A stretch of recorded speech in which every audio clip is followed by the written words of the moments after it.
या है दोस्तों, कैसे हैं आप सब लोग। दोस्तों, इंस्टाग्राम पे ना मैं वीडियोस देख रहा था, रील्स देख रहा था। तो एक रील देखी मैंने, एनिमेटेड, कुछ 60 सेकेंड्स की होगी। बहुत ही ज़बरदस्त मैसेज था उसमें, फ्रीडम को लेकर के। उसमें क्या दिखा है, एक छोटा सा माउस टाइप एक कैरेक्टर है, मतलब एनिमेटेड है, चूहा है, और वो सामने खड़ा है एक भेड़िए के, और भेड़िया किसी रस्सी से बंधा हुआ है। और भेड़िया घूरते हुए इस चूहे की तरफ बोल रहा है कि अगर मैं इस रस्सी से नहीं बंधा होता ना, तो तुम्हें ख़त्म कर देता। तो चूहा बहुत डर के प्यार से बोलता है कि अगर तुम इसी में बंधे रहे तो तुम मर जाओगे। ये बोल करके वो धीरे धीरे डरता हुआ उसकी रस्सी को काट देता है, और उसकी रस्सी खुल जाती है और भेड़िया आज़ाद हो जाता है। और भेड़िया ये देखता है और उसको खाता नहीं और चला जाता है। तो चूहे का जो दोस्त है वो उससे कहता है कि तुमने बहुत ही अच्छा काम किया। तो चूहा एक बात बोलता है कि one of the greatest freedom is that we have is how to react. मतलब हमारे पास एक बहुत बड़ी आज़ादी है कि हम रिएक्ट कैसे करेंगे, ये हमारे हाथों में। कहने का मतलब ये है उस रील का।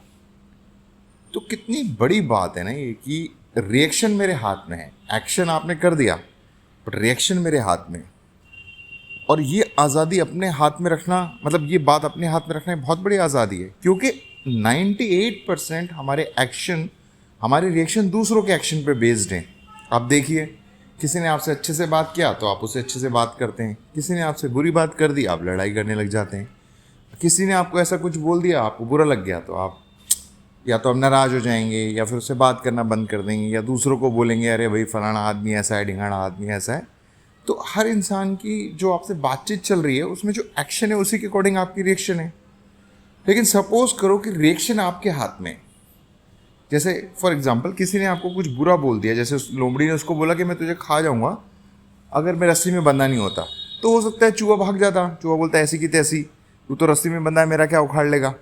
लेकिन उसने उसके एक्शन में जो लोमड़ी ने बोला वैसे रिएक्ट नहीं किया, उसने अपने हिसाब से रिएक्ट किया। तो और मुझे फिर मुन्ना भाई एमबीबीएस भी याद आ रही है। मुन्ना भाई एमबीबीएस में जो गांधी हैं, वो संजय दत्त को सिखाते हैं कि भाई कोई एक गाल पे थप्पड़ मारे तुम्हारे तो तुम दूसरा गाल भी आगे कर दो। तो मतलब गुस्सा मत हो और सॉफ्ट रहो, हम्बल रहो, ये बोलना चाह रहे हैं वो। एग्जाम्पल ये बोलने का मतलब ये है।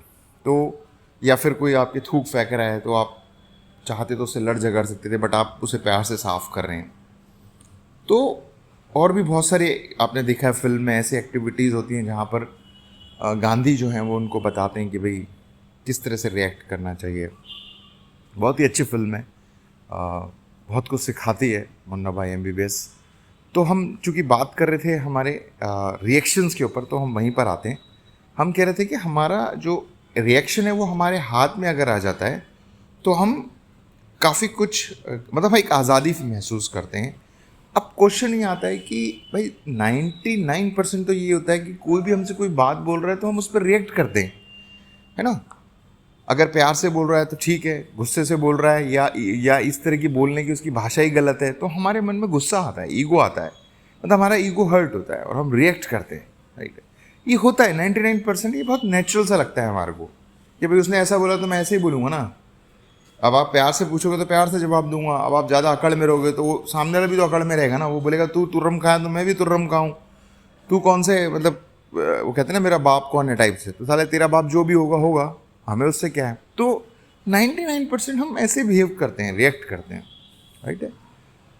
लेकिन आप गहराई में देखेंगे ना तो ये यार अगर ऐसा ही हो रहा है और वैसा हो रहा है तो इसमें कोई बड़ी बात नहीं है। फिर तो लड़ाई झगड़े और फिर ये मनमुटाव और अंदर की अशांति ये सब चलता ही रहेगा। फिर सवाल ये है कि क्या जीवन इसलिए है कि ये सब करते रहें हम, या कुछ और तरीका है। तो दूसरा तरीका है आज़ादी, और वो है कि मैं दूसरे के रिएक्शन से आज़ाद हो जाऊं, दूसरे के मतलब एक्शन से मेरा रिएक्शन आज़ाद हो जाए। ये मेरे हाथ में हो कि मेरे को क्या करना है। लेकिन ये पॉसिबल तब हो, कहने को बहुत ईजी लगता है। ये छोटी सी मैंने कहानी सुना दी, मुन्ना भाई एमबीबीएस का एग्जाम्पल दे दिया, ठीक है, ये बात सुनने में ठीक लगती है, बट इसको अप्लाई करना बहुत टफ है। टफ क्यों बोल रहा हूँ, क्योंकि ये तभी हो पाता है जब हम गहराई में समझ पाते हैं। सरफेस लेवल पे कहानी सुन के ऐसे तो हज़ार बातें हर कोई बोल रहा है, कोई इधर की बात बोल रहा है, कोई उधर की बात बोल रहा है, लेकिन लोगों में इसका कितना असर आया, मेरे अंदर कितना असर आ रहा है, ये कैसे जाएगा? ये तब जाता है जब हम वास्तव में इंटरेस्ट लेके इसकी गहराई को समझते हैं। यानी जब हम ये समझते हैं कि मेरा जो रिएक्शन है वो एक्शन पे बेस्ड क्यों है, इसकी इसकी इसकी इसकी रूट कॉज क्या है, क्यों मैं ऐसा करता हूँ कि कोई मुझे बोलता है तो मैं उस पर रिएक्ट क्यों करता हूँ, ये रिएक्शन कहाँ से आता है, ऐसा क्यों होता है। इन सब की डेप्थ में जो जाता है, गहराई में इंटरेस्ट लेके, तो उसको समझ में आता है कि यार एक्चुअली ये जो मेरा रिएक्शन है ये मेरे ईगो से रिलेटेड है। फिर वो ईगो को समझता है कि ईगो क्या होता है, फिर ईगो की चीर फाड़ करता है, ईगो के अंदर घुसता है, तो गहराई में घुसता, जैसे साइंटिस्ट घुसता है ना, परते हटाता है साइंटिस्ट, वैसे जो इंटरेस्ट होता है जिसको समझ में आता है तो फिर वो समझ जाता है कि यार हम ऐसा क्यों करते हैं, फिर समझ ही अपने आप एक्शन में आ जाती है और हम उससे फ्री हो जाते हैं। वो एक तरीका है परमानेंट। तो मैंने कहा चलिए, बहुत ही ज़बरदस्त छोटी सी कहानी थी, स्टोरी थी, बट बहुत अच्छी थी, तो मैंने कहा आपके साथ शेयर करूं। चलिए, सुनने के लिए बहुत बहुत शुक्रिया, थैंक यू।